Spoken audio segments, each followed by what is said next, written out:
Just a street away from the traffic jams of St John's Road in Corstorphine, you can enter a world full of ghosts, witches and murder. The history of this village within Edinburgh is dripping with blood and supernatural tales.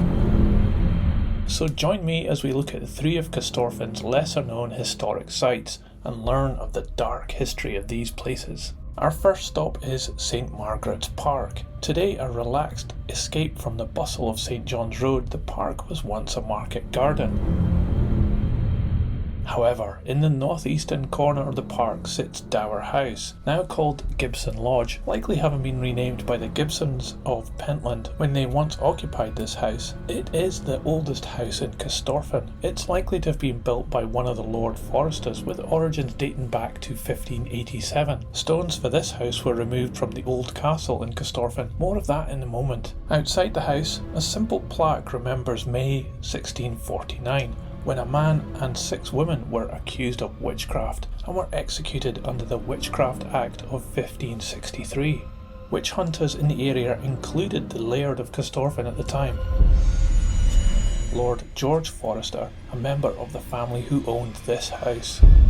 We'll visit another site linked to these witch trials in a moment, but close to the park is our second stop on this journey into the past.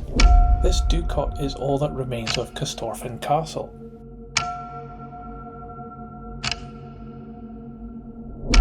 The castle was built by Sir Adam Forester sometime between 1374 when he bought the lands and 1405, the year of his death. It stood for more than 300 years until it was demolished around 1797. Lord James Forester resided at the castle around 1670, but met an untimely end on the night of the 26th of August 1679.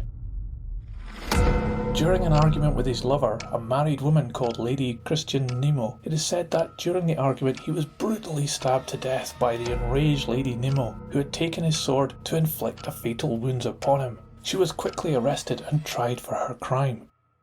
At the trial she claimed it was self-defence, but her story was not believed and she was sentenced to death by beheading. Today her restless soul still haunts the Do'cot, appearing in her white gown and holding the blood-soaked sword. While the castle has been lost to history, the Do'cot remains as a focal point for paranormal activity by the murderous ghost, the White Lady.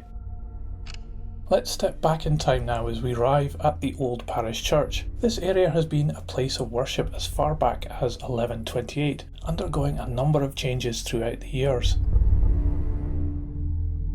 The Foresters were party to many of those changes, with Sir Adam Forester commissioning a burial chapel in 1404.